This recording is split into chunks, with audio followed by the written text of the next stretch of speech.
আবার আমি এমন কোনো কথা যদি বলি যেটা কোরআন সুন্নাহ বিরোধী, তাহলে যে কোনো লোক লিখিত আকারে হোক, দাঁড়ায় হোক, প্রশ্ন করে আমার কাছ থেকে জেনে নিতে পারবেন যদি আমি ভুল করি। আমি ভুলের ঊর্ধ্বে নই। প্রথম ভুল করলাম, ইসলামকে মনে করেছি একটা ধর্ম, শুধুমাত্র ধর্ম।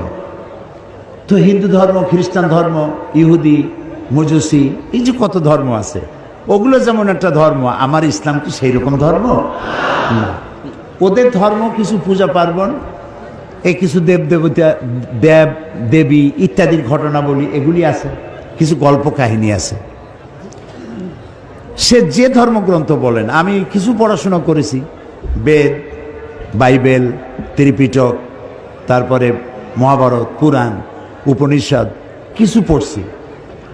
তো ওটা আমি এই বেদ, বাইবেল, সমস্ত ধর্মগ্রন্থকে আমরা শ্রদ্ধা করি।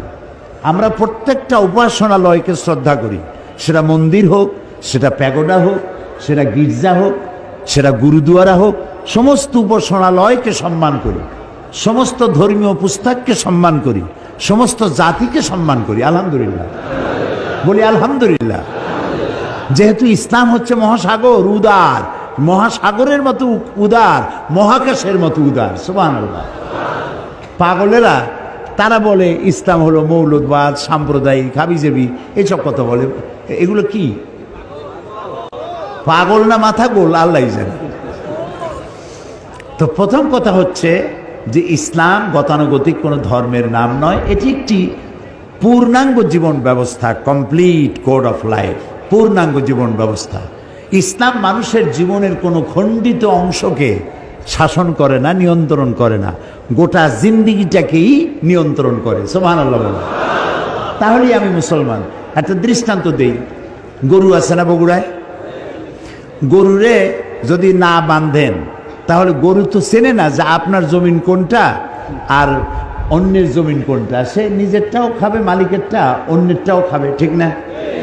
বোঝে না বলেই তো আপনি দড়ি দিয়ে বাঁধেন।